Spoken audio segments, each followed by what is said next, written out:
All right.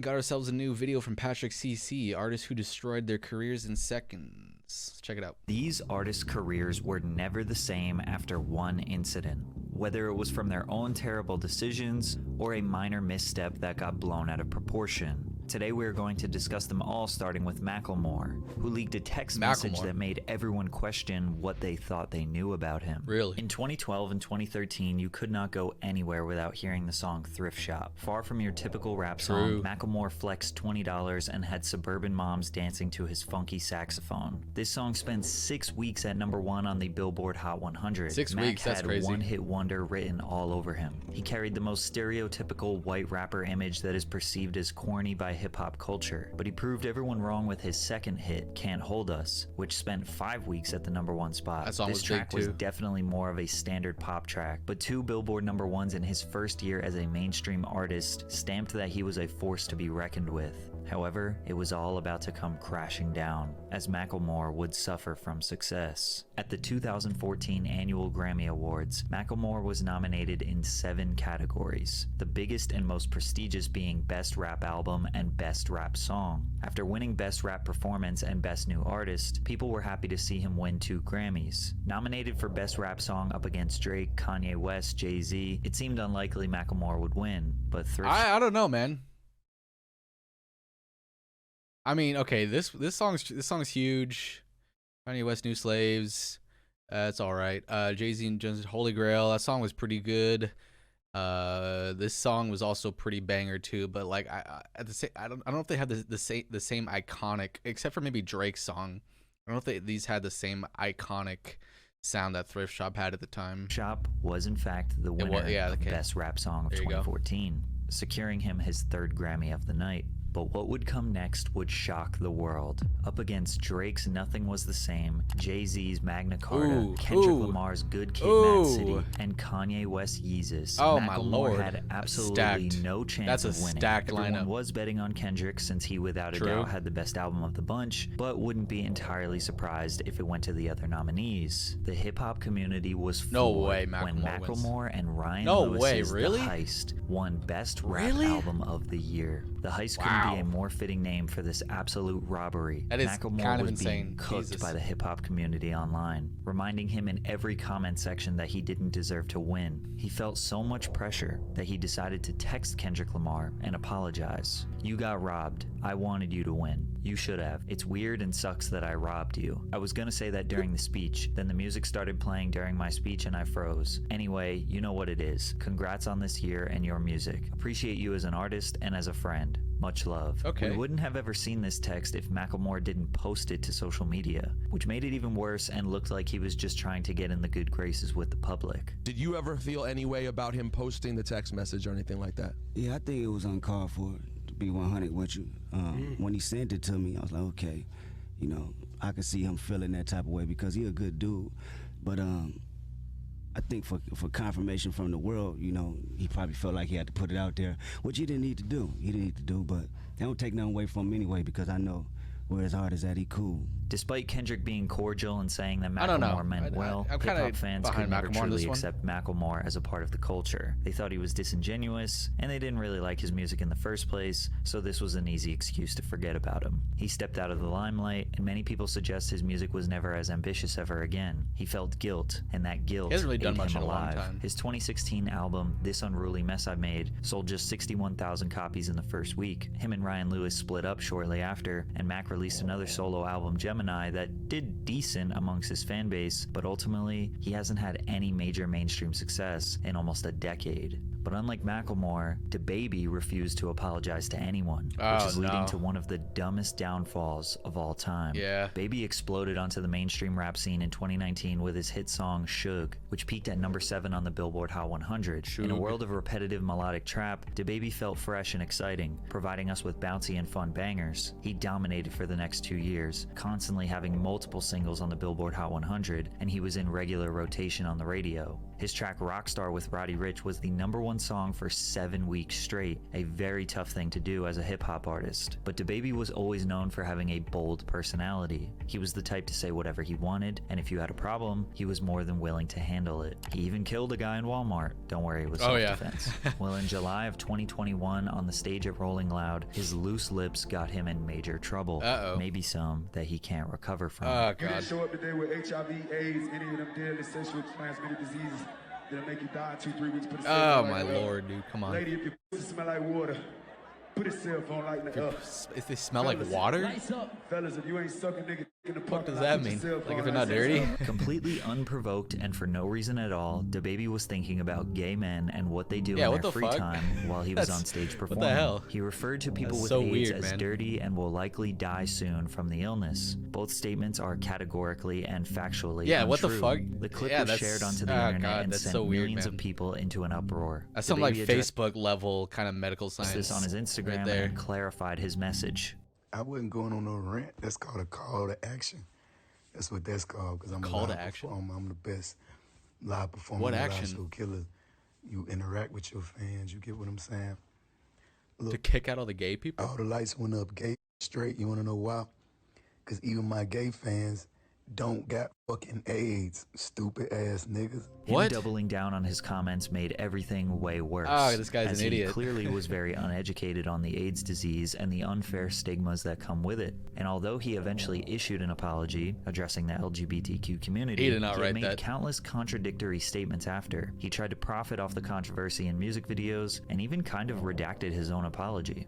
If I say what I say to get people to raise their cell phones and it's misinterpreted by people who watch a 5-second There's so many different things you could say to get people to raise their cell phones. Why you gotta bring up if you have AIDS or shit? Oh my God. You're not supposed to understand what's going on. You couldn't raise your cell phone if you wanted to. So you ain't supposed to be able to digest a clip, you know what I'm saying? A clip that has been altered and shortened with a narrative to go along with it, with enough people driving it, it's gonna do what it do. From here, he got kicked off every major festival in 2021 that he was supposed to perform at. And even when he did perform, he was booed and had garbage thrown at him. Canceled for a bit. Celebrities and fellow collaborators condemned him. But the controversy continued. He got into fights, tormented and broke down the mother of his child on Instagram, tried to kiss one of his fans without consent. DaBaby was not trying to save face. He just kept saying, "I'm sorry for being me." His ticket sales plummeted, which resorted to him offering buy one get one free deals to fill out the venues. One report alleged that he only sold 500 tickets to a venue that holds 14,000 people, and he claims to have lost $30 million because of the controversy. Like what were the a week or two after, $30 million that I would have had before the ball dropped 2021. So this happened rolling out with July.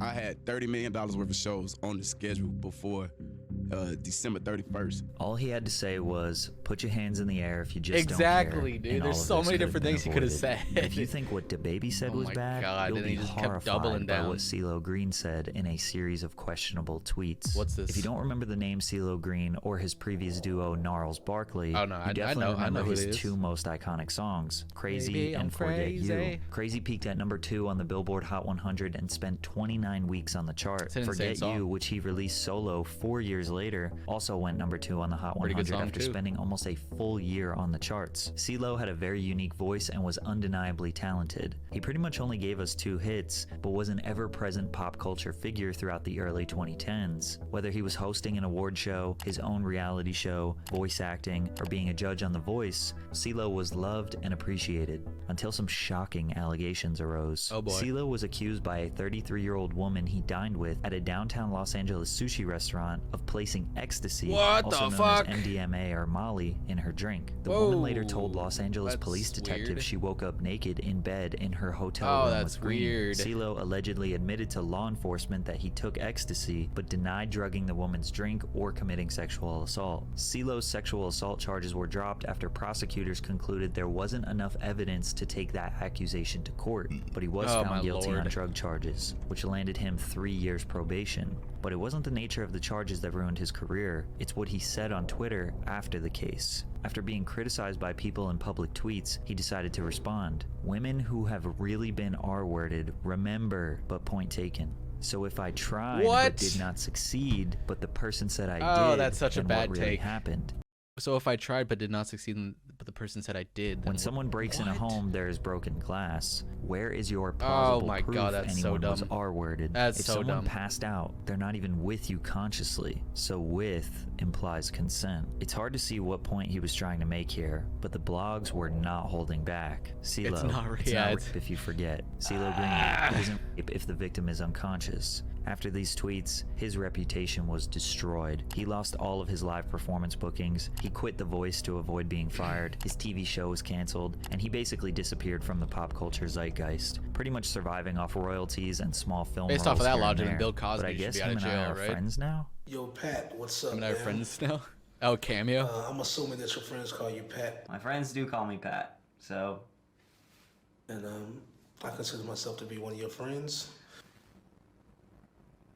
I consider myself to be one of your friends. Hey, let's go. The next easy. person on our list lost her career from something that was totally out of her control. In fact, it may have even been a setup. Janet Jackson is a woman who needs no introduction. She is the youngest of the 9 iconic Jackson family siblings. Although she was not a part of the original Jackson 5, she would go on to have a massive solo music career. Jackson signed the first of 2 record-breaking multi-million-dollar contracts with Virgin Records, establishing her as one of the highest-paid artists in the industry. She was named by Billboard magazine in the 90s as the second most successful recording artist of the decade in the United States after Mariah Carey. Over 100 million records sold, 10 Billboard #1 songs, 27 top 10 hits. She is easily the most successful artist on this list, which is why her downfall is even more tragic. The Super Bowl in America is always the most watched televised program every year, with an average of around 100 million people watching the game. The halftime show has historically been a major milestone in an artist's career, as it is the biggest stage they will likely ever be on. In 2004, she was there for that. Janet Jackson was asked to do the show, but not by herself, which was surprising since she easily had enough hits to do a full set. Instead, she only got to perform 2 of her songs. The other time was filled out by Justin Timberlake, Diddy, Nelly, Kid Rock, and Jessica Simpson. The very last song of the performance was Justin's hit song, Rock Your Body, in which Janet assisted him. The 2 met at the center of the stage to pose for the grand finale. Justin reaches across Janet's body and pulls off the chest piece of her costume, exposing her breast to 90 million people. What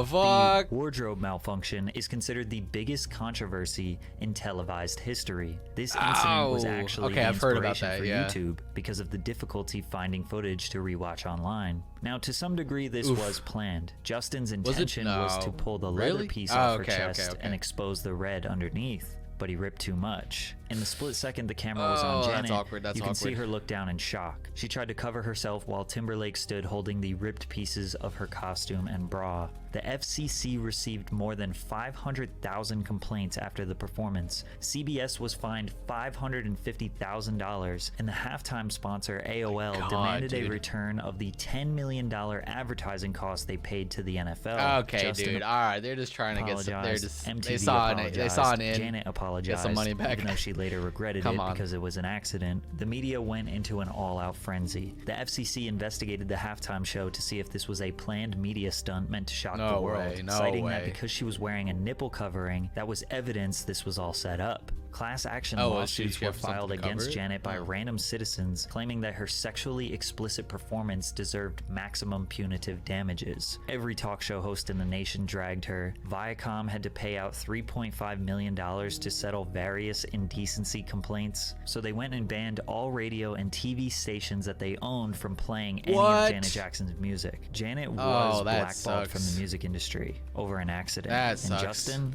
was not punished at all, even though it was definitely his fault. That's weird. There's no doubt her punishment was unfair and likely due to her gender and race. Her career after that wasn't totally dismantled. She did have a #1 album, a Grammy nomination, some light Billboard presence, but this incident lingered like a dark cloud over her head for many years, and slowly she faded out of the mainstream. I am one of those women who have been gagged, both literally and emotionally, women who have been abused, women who have been intimidated, women who have lived in fear. I stand with you.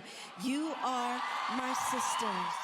However, today, most people can all agree that this was just an overreaction, and she is still highly regarded as one of the most iconic I mean, there's a lot of big artists in the 90s who aren't really as poppin', obviously, as they used to be. Pop stars of all time. Overreacting to small mistakes seemed to be common in the early 2000s because this next artist's career was destroyed by something so small, it's almost unbelievable. Ashley Simpson was the younger sister of the already famous pop star Jessica Simpson, who was a multi-platinum Billboard charting recording artist. She also had her own MTV show. Newlyweds, Nick and Jessica was one of the most popular programs on the network. MTV wanted to capitalize on the Simpson sisters' newfound fame and gave Ashley her own series called The Ashley Simpson Show. The series ran for 2 seasons and aired every week on MTV directly after Jessica's show. Viewers who were invested in Jess were introduced to Ashley immediately after. Ashley was desperate to not live in the shadows of her sister. She dyed her naturally blonde hair brown and built a pop-punk image to complement her pop-rock music. Her album's lead single, Pieces of Me, became an instant hit in the United States. The song peaked at number 5 on the US Billboard Hot 100 and sold over 500,000 copies nationwide. Ashley's debut album was released soon after, with an estimated 398,000 copies sold in its first week. Worldwide, the album sold more than 5 million copies. She had a bigger debut than her sister, but her career ended just before it took off. Saturday Night Live 2004. Ashley Simpson was set to perform her single Pieces of Me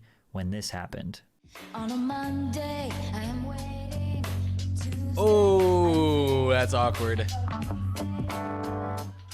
Oh no, dude. What?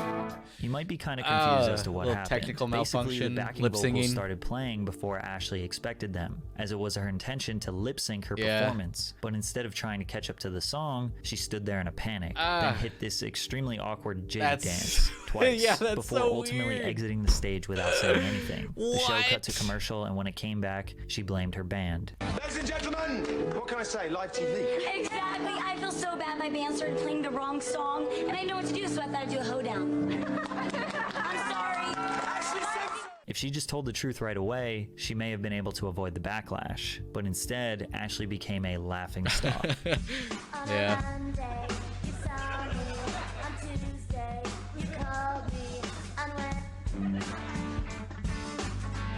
That would have been funny if SNL made a skit about that the next week.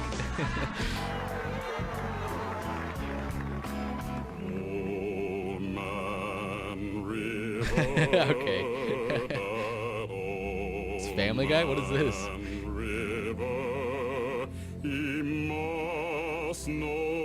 Hey. Even news anchors poked fun at her. Sister's performance on Saturday Night Live was, well, out of sync, you could say. All right. Oh, sorry, that's funny. We had to do that. It was just for a second. I was like, "Whoa, her voice is insanely deep." And then I realized what they were doing. At just 19, she was publicly ridiculed by the world. And this is all especially ridiculous considering today's standards are much lower. True. It almost feels like lip syncing isn't even a real thing anymore. Half of my favorite artists at their live shows just let the song play, jump around, and yell random ad-libs. Even though Ashley was a decent performer, and she did have an opportunity to redeem herself on various late-night shows, nobody cared. Nobody wanted to give her a second chance. It was too much fun to make jokes and boo her off stage. Oh, that's sad, dude. That's kind of sad.